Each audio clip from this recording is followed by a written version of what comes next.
want to tell y'all a little story. I remember it was my junior year in high school, and I wanted to try out for the track team. And so I tried out, I made the team, and my coach wanted me to be a long distance runner. I wanted to do something more cool. I wanted to do the hurdles. And so I said, Coach, is there any way that I could do the hurdles in competition? And he said, well, you're 5'3". I don't know how good you're gonna be at that, but we can give it a try in practice. And so I was super geek. I had the thought of like, what if I'm really good at this? What if I get to go to the Olympics?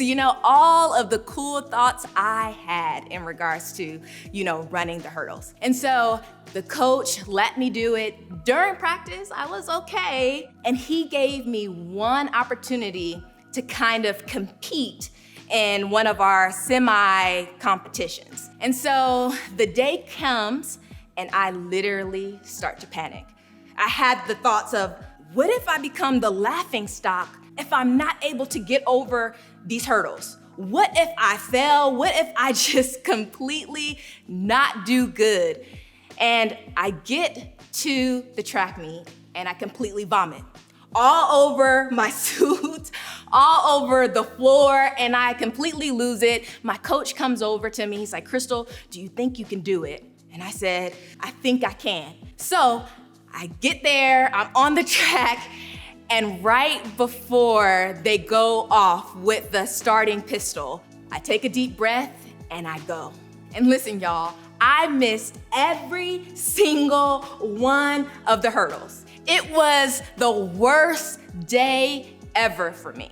And that may not be your experience. Your experience may be different from mine. But the reality is this: we all have experienced fear in some shape or another. It may have kept us up from trying new things. It may have kept us from speaking up when we should have. It may have hurt our friendships. It may have created something that we say to ourselves in our own head that convinces us of things about ourselves that are not necessarily true. It may not be a scary movie type of fear that controls us, but it might be a type of fear that creates worry and anxiety in us that have a huge impact on our life. And I think it's pretty safe to say that fear is an emotion that we have all been controlled by in one way or another. The crazy thing about fear is that our ability to experience it is something that makes us uniquely human. Think about it for a second. Our fear comes from the fact that we can gather information and think about the future.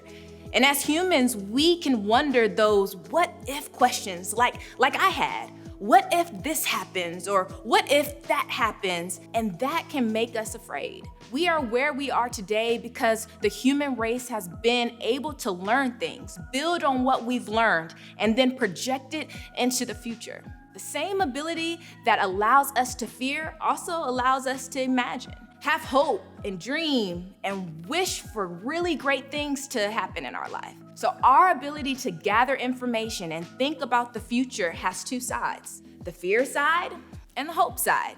I think we will all agree that the hope side is incredible. We love imagining, dreaming, and inventing. But then we have the fear side, the side that comes up with all the what ifs. And we all know that the what ifs makes us feel a little bit crazy. We are in another week in this series called Vibes. We've been talking about our emotions and the way they affect us and the world around us. And fear is one emotion that we all experience in our lives. But here's what's cool about it all. Jesus had a lot to say about fear. The problem is we tend to read verses where he talks about fear by themselves. And when we do that, they sound nice, but they don't seem possible or even practical. For example, Jesus said, "Fear not." In other words, when it comes to fear, just stop and quit. That's not exactly helpful though, right? So today, I want to look at a passage where Jesus talks to some of his close friends about fear, but with a little bit more context for all of us to get to know and learn a little bit better. Jesus had 12 main followers who were also his friends. He spent a lot of time with them because he wanted to teach them and to encourage them to do great things in the world. And at one point, he tells them this: I'm going to send you out like sheep among wolves. Just think about it for a moment. Wolves are predators and sheep are prey. So Jesus is like, you guys are the prey and I'm going to let you loose with a bunch of predators. And then he goes and gets a little more literal. He tells them that they will also be arrested and beaten. And to wrap it all up, he tells them not to be afraid. I don't know about you, but I will be afraid. We tend to read the story and stop there. But when you look at it in its full context, this is just one part. Before this conversation, there's another time Jesus was out with his disciples. Jesus took his friends on a trip. They were on a boat in the middle of a sea in Galilee, and while they were there, Matthew recorded this. Suddenly, a furious storm came up on the lake so that the waves swept over the boat. Jesus and his disciples are on a small boat in the middle of water, and without warning, a storm shows up. Think about it for a moment. The loud crashing from the waves, the wind that can literally blow you away, the rain that just keeps coming down, the bright lightning that lights up the sky full of dark clouds, and the thunder that shakes your chest. In the middle of it all, Matthew tells us that Jesus was sleeping. Can you imagine, just for one moment, either Jesus was faking it or he was actually in a real deep sleep? So as the disciples were scared out of their minds, as I would have been too, and their fearless leader was sleeping right through it, they did the same thing I think I would have done. They woke him up. Lord, save us. We are going to drown. Imagine just for a moment the disciples' frustration. They were trying to stay alive while Jesus was trying to take a power nap. This is how Jesus responds. You of little faith, why are you so afraid? Maybe Jesus was sleep talking? Because wouldn't it be obvious that they were afraid? I mean, who wouldn't be worried about dying? But Jesus was teaching them about fear. He wakes up and gets up, but he doesn't panic, which is good news for all of us. No matter how scary the circumstances, Jesus stays calm. Matthew says that Jesus spoke to the wind and the waves and they calmed down. Now, the disciples were amazed. They responded by saying this: what kind of man is this? Even the winds and the waves obey him? In fact, they weren't just amazed, they were afraid. I mean, they literally asked, who is this guy who can calm down a storm? In a moment, their confidence in Jesus overwhelmed their fear of the storm. And that's the point of this field trip. Jesus took all of his disciples on to show them that their feeling of fear didn't have to control them or boss them around anymore. It was to show them that there is someone bigger and more capable. Jesus used the situation as a teaching moment. So let's go back to the conversation where Jesus says that he is going to send them out like sheep among wolves. Jesus follows that up by saying this: do not be afraid of those who kill the body but cannot kill your soul. In other words, if you are going to fear something, you might as well make sure it's the right thing or worth being afraid of. First, Jesus proves that God is bigger than the storm. Then he sends the disciples into dangerous situations like sheep among wolves. So, imagine yourself as one of the disciples. And Jesus in this moment then points out and is like, you were afraid of the wrong thing on the boat. Sure, you had the right to be afraid, but didn't you know that there was someone with you who was more powerful than the storm?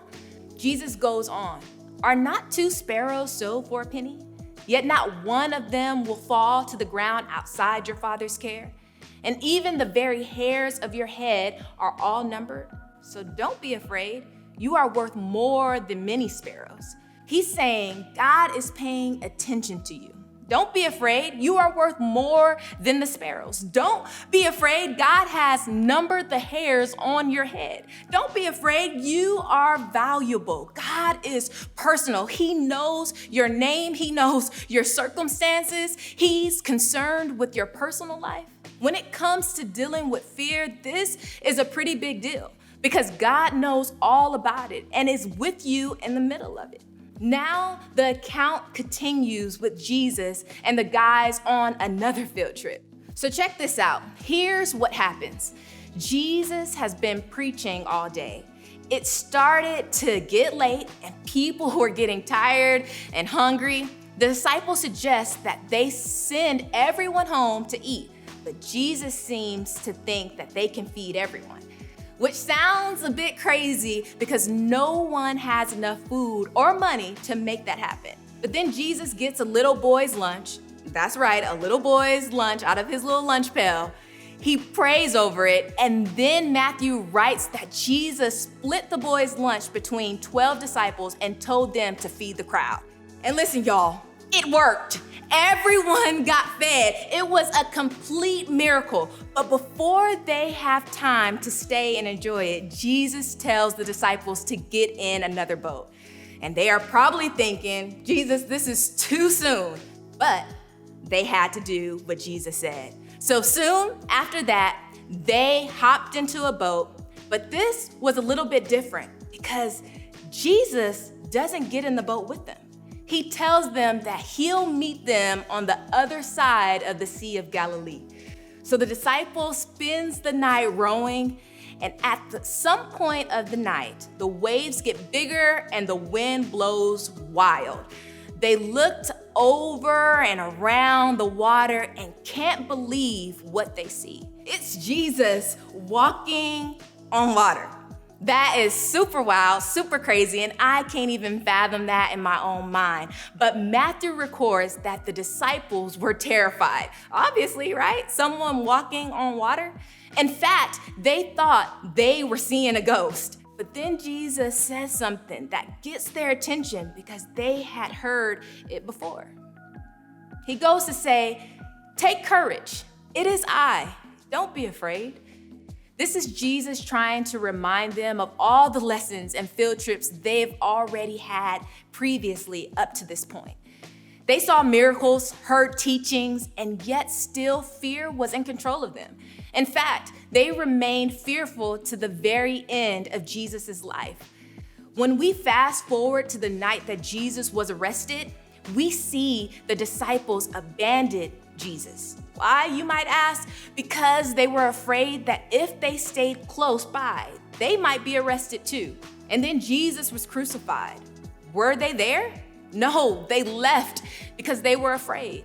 The next day after Jesus was buried, where were the disciples, you might ask? They were hiding in a room because they were afraid.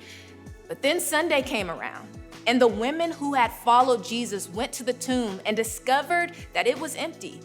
They came back and told all the disciples, so the disciples went to the tomb, saw that the tomb was empty, and they thought to themselves, maybe someone stole the body.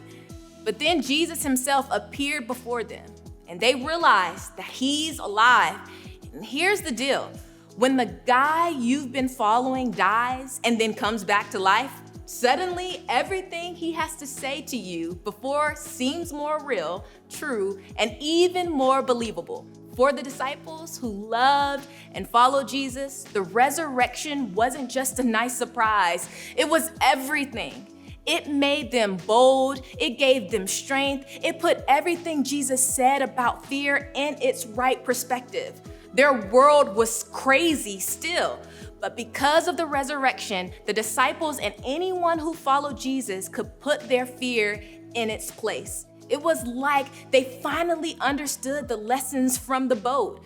When all the things around them seemed so much bigger and so much scarier than they could handle themselves, now Jesus' words made sense. Fear not, I am with you, took on a whole new meaning. We know this to be true because after the resurrection, the disciples came out of hiding. They didn't run away from what scared them. Instead, they walked boldly into situations that God had called them to. And these followers of Jesus ended up changing our whole world because they started to live as though they believed what Jesus had told them over the course of their time together. Fear not. They were not afraid of anything, not even death, because they followed a man who had died and came back to life. And all of a sudden, nothing seemed as scary anymore. Not because there was nothing to be afraid of, but because there was a God who was clearly bigger than any of their biggest fears. The thing is this, we all know that fear will always be a part of our experience. Fear is a part of what makes us human, and it will always be there to some degree. But we don't have to live like fear is in charge of us and telling us what to do. There's a guy by the name of Peter who was one of Jesus's closest friends. He was there with Jesus during the miracles on the boat rides. You know, the guy who promised that he wouldn't deny knowing Jesus, then denied him 3 times. The one that panicked when Jesus was arrested. Also the one that hid in fear after Jesus died. Yeah, that guy. But that same Peter gives us some tips about fear after he witnessed Jesus came back to life. In a letter he wrote to Christians who never had the chance to meet Jesus, this is what he had to say. Cast all your anxiety on him because he cares for you. When Peter says cast, he means throw as hard as you can. That's an action word. That means it doesn't happen by accident. When you feel anxiety, fear, or worry, take all of it and throw it at Jesus. This is the most important part. Peter experienced this firsthand in the 3 years he spent with Jesus. We throw our fears on him because he cares for us. You can also remember it this way. Because of Jesus, fear doesn't have to be the boss of you. So here's what I want you to do. When fear becomes the vibe that takes over your life and starts to control how you act, I want you to do this. First, name whatever it is that you are afraid of. Say it out loud. Put words all around it. What about it makes you afraid? What have you been through that makes you feel afraid? And the second thing, I want you to then talk to God. You can say something like, Jesus, I am throwing this fear towards you because I personally can't handle it. I am giving you my fear of trying to do everything right. Maybe the fear of trying to not be afraid of the dark anymore. Maybe it's the fear of not having so many friends. Whatever that fear is that you're dealing with, I want you to fill it in that blank and say, you care for me. And even though it doesn't always feel like it, I'm choosing to believe that you are bigger than any fear that I face. Because you faced death and came back to life, I can trust that you can handle any fear that I bring to you. So as we wrap up today, I hope you'll remember that these vibes, feelings, and emotions that we have don't have to control us, especially fear. They were never meant to make us who we are. They are, however, invitations to pay attention. So while we can learn from our emotions, we need to know that because of Jesus, they don't have to be the boss of us. So hey, here it is. The thing we face and the fear we feel can be a lot to handle. I get it, especially on our own, but it doesn't have to be that way. That's why small groups are so important. It's a place where you can share what you're actually going through with people who might be going through something similar. Being vulnerable with those around you and letting others be vulnerable with you opens a door and is one way we can decide not to let fear control us and to choose something way better. And that's hope. To experience hope for yourself and to give hope to others is incredible. So this week, try talking to a pastor, a friend, a small group leader, or a trusted adult about one fear you may be feeling. And I encourage you to try sharing that with your group. Then and only then, you can be bold and courageous to help each other. Fear not, my friends.